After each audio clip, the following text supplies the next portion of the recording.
Hi, boys and girls. This is Grandma Sheilla, and I have a wonderful story for you today. And that story is called The Old Violin. Well, I know there's that wonderful poem about the old violin, but this is a story. Well, the family in our story, they were a pastor's family. And pastors don't make a lot of money. And the church that he was pastoring was just getting ready to build a new church. They really needed a new church. And this family, the pastor's family, they thought, oh, how we wished that we were rich so we could give $1 million or $100,000 or, $10,000 to help build the church faster. But they faithfully paid their tithe on the money they received every month. And then they wanted to give something to help with the new church. So they made a commitment to give so much money above their tithes and offerings to the building fund to help build the new church. Well, sometimes that commitment was very hard for them because there never seemed to be enough money. But they didn't stop doing it. They paid their tithe, their offerings, and then they gave this money that they committed to help build the church. Well, time went on, and they kept thinking about that. It takes a lot of money to build a church. And they so wished that if money could come in faster, they could build faster. But all the people in the church were giving as much as they could give. Well, one day, when Mama was cleaning the house, she got in their bedroom, and sometimes in our haste, we vacuum around things and we forget things like under the bed. And it's hard to get under the bed to get all those dust bunnies and everything out of there. Well, Mother said to herself, this was her day to clean, and she needed to get down on her hands and knees and vacuum under the bed.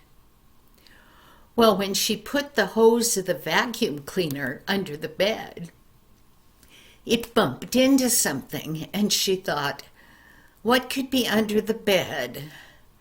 I wonder if maybe my husband was reading a book and he put it down on the floor and it somehow got scooted under the bed. Well, she got down and she peeked under there. Well, it wasn't a book. There were lots of dust bunnies and things under there. You know what dust bunny is? If you could put a lot of dust all in one pile, and if, say, there were some hair or something on the floor, all that dust would connect itself to that, and it makes what they call dust bunnies. Well, she continued vacuuming under there. And then she knew what was under the bed. When she had been 12 years old, her parents had bought her a used violin. Well, she had learned to play beautifully on that violin. Well, after she was grown and married, her husband thought that was an old violin, and he thought she needed a newer, better violin. And so he had bought her one. So whenever she went to play, and like when she was going to play for church and things, she got out the new violin, and the old one had just stayed under the bed in its case. Well, every so often, they would remember that violin and think, maybe we should sell it. But they never did.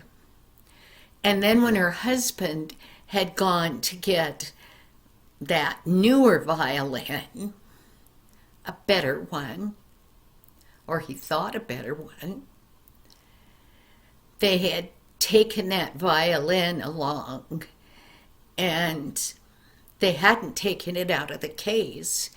And the man said, well, I can give $1,000 or $500 on your new violin.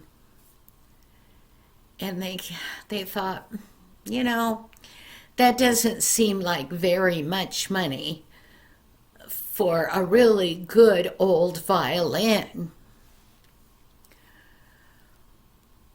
Well, time passed, and then this day I was telling you about, when with the hose of the vacuum cleaner, she bumped against it. She got it out, and she dusted it all up, and she looked at it. She was so familiar with that violin, it was like an old friend. But when her husband came in, they talked about that violin, and they agreed that if they could sell it, they would give half of the money from the sale of that violin to the church building fund. Well, they took their violin to town, to a luthier, which is a man that buys and sells violins. Well, he opened the case and he took the violin out and he played on it a little bit. It sounded nice. Then he looked to see what brand it was. Well, when he looked at it, the name that was on there was of a very famous violin maker. And he thought, I don't think this can be. So he turned to the young pastor and his wife and said, well, I don't think I want to try to sell this from you until we know for sure that this name that's on here is really that's that kind of violin. So they put it back in its case, and they talked to the gentleman again, and he said, well, you can send it off to this international company that sells violins, and they can verify for you what kind of violin that is. And I think that man didn't believe what he was reading on the violin. Those kind of violins are just not sold much. So they mailed the violin off to that international company, and they waited, and they waited. Finally, 1 week had gone by, and they were getting a little anxious. But they thought, well, it took a while to get there. It'll take a while to get back. And they have to make a decision if this is truly what this violin is. Well, at the end of 2 weeks, that violin came back, and it was inside of a box and packed carefully. And it came with a letter. And it said, "We are happy to inform you that your violin is worth $45,000. $45,000! That was a horrendous lot of money. So they shipped it back to them for them to sell it for them. And they thought, oh my, that would be a great amount of money to help with the church. And they waited. And sure enough, a few weeks later, that violin sold, because the name of the man that made the violin was a very famous man. And people in the violin selling business knew that name and knew that that violin was worth a lot of money. Well, then that check came, and they truly had sold that violin for $45,000. They were so excited. Now, what would half of $45,000 be? Because remember, they had committed half of whatever they made on the sale of that violin to build on the church. Well, half of $45,000 is $22,500. They put that check in the bank, and they immediately wrote a check for $22,500.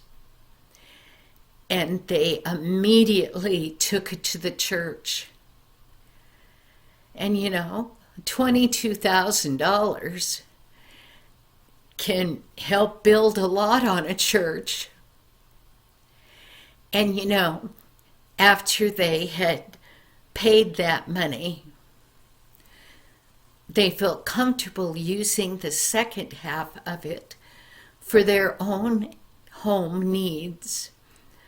Because by this time they had a few children, and they were old enough to have been starting to go to school, and they had to pay for the Christian education that they wanted their kids to get.